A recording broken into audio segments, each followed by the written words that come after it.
लोगों के लिए शादी में खाना कम नहीं पड़ा तो यहाँ कम पड़ेगा ही नहीं। आप ध्यान मत लो, चेतेश्वर दाता का वरदान है, सबके लिए अच्छी व्यवस्था कर देंगे और आज सरकार को झुकाएंगे, बस शांति रखना जरूरी है।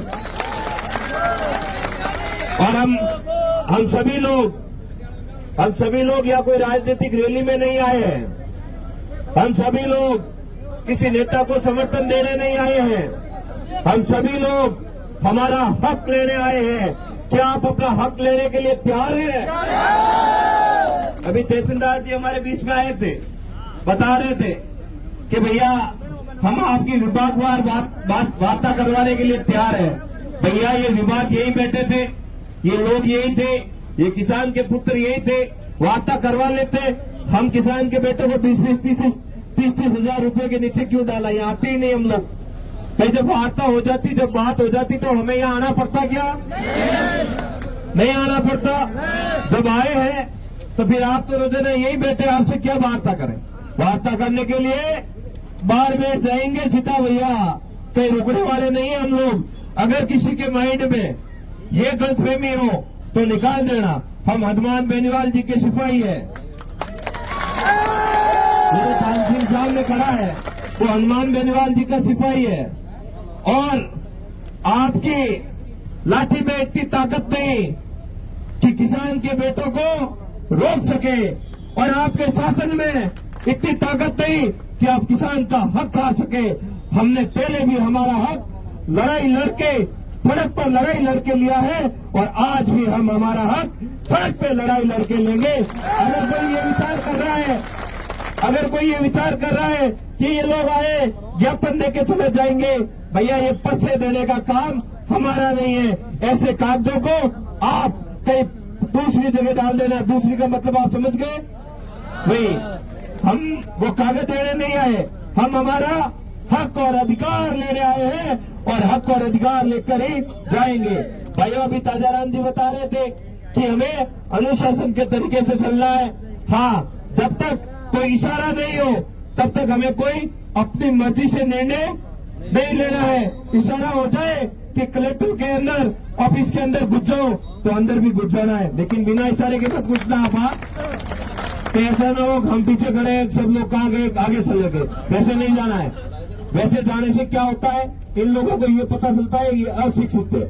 हमें ये परिचय देना है कि हम लोग शिक्षित हैं, और आजादी से लेकर आज तक जब भी लड़ाई लड़ी है बड़ी अनुशासन के तरीके से लड़ी है, और आज भी इस लड़ाई को व्यवस्थित रूप से लड़ेंगे। दोनों हाथ उठाकर बताओ, ये लड़ाई लड़ने के लिए तैयार है? मजबूती से लड़ेंगे। जब तक आपकी बात मानी नहीं जाएगी तब तक एक भी किसान यहाँ से अपनी जगह से हटेगा नहीं। और ये आपकी जमीन है ना, इसका भी आज काम करेंगे। आपकी जमीन बैठने की जमीन है, आपकी बैठने की जमीन है जो धरने की, ये यहाँ नहीं ली है। ये बालोतरा में भी जमीन खा गए ऐसी, ये बाड़मेर में भी खा गए, जहाँ आम थे ना किसान के बेटे अपने हक और आवाज को बुलंद करने के लिए जो जगह थी उस जगह पर, हर जगह पर इन्होंने कब्जा किया है। और भाइयों एक छोटी सी बात बता दूं आपको, ये सुअर जो है ताजाराम जी, ये सुअर जो है ईस्ट इंडिया कंपनी वालों की तरह एक नई चाल है धना सेठों की। कैसे भी करके किसानों का खेती से मन हटाओ। जब खेती से मन हटेगा, अंदर खेती नहीं होगी, किसानों के फसल नहीं होगी, उस समय ये धना सेठ आएंगे और अपनी जमीन को लीज पे लेंगे, और धीरे धीरे उस जमीन को अपना खुद का कब्जा करेंगे और हमें जमीन से बेघर कर देंगे। और उसी साल का नतीजा है ये सुअर। जगह जगह पर सुनियोजित तरीके से इन सुअरों को लाकर गांव में छोड़ा गया है, और गांव में किसानों को परेशान किया जा रहा है, क्योंकि किसान दीवार तो बना नहीं सकता, इतना मजबूत है नहीं कि खेत के चारों ओर दीवार खड़ी कर दे। तारबंदी बनाए तो नीचे से निकल जाते, और बड़ा खर्चा किसान कहाँ से करे। उस स्थिति में किसान खेती करना छोड़ रहा है, खेती से मोह भंग हो रहा है। तब ये लोग ताप में रहते। हर गांव में अंग्रेजों के जमाने में भी 5-7 तरह तरह के गुलाम लोग थे, जो लोग उनको अपनी अंदर की बातें बताते थे। और यहाँ पर भी कई ऐसे लोग हैं जो हमारे अंदर की बातें बताकर ऐसे काम कर रहे हैं। ये सुअर एक सुनियोजित तरीके से चाल है। मैं समय आने पर उसका भी आपके सामने खुलासा करूंगा।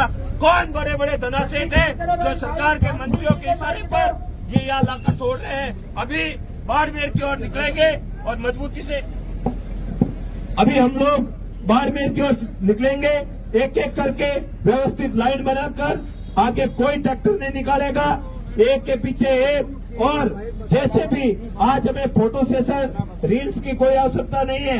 आज हक और अधिकार के लिए शांति से अनुशासन तरीके से हमें चलना है। अभी आगे जैसे भाई साहब हमारे यहाँ के जो किसान के बेटे हैं वो निर्देश देंगे, उस अनुसार आगे निकलेंगे। धन्यवाद।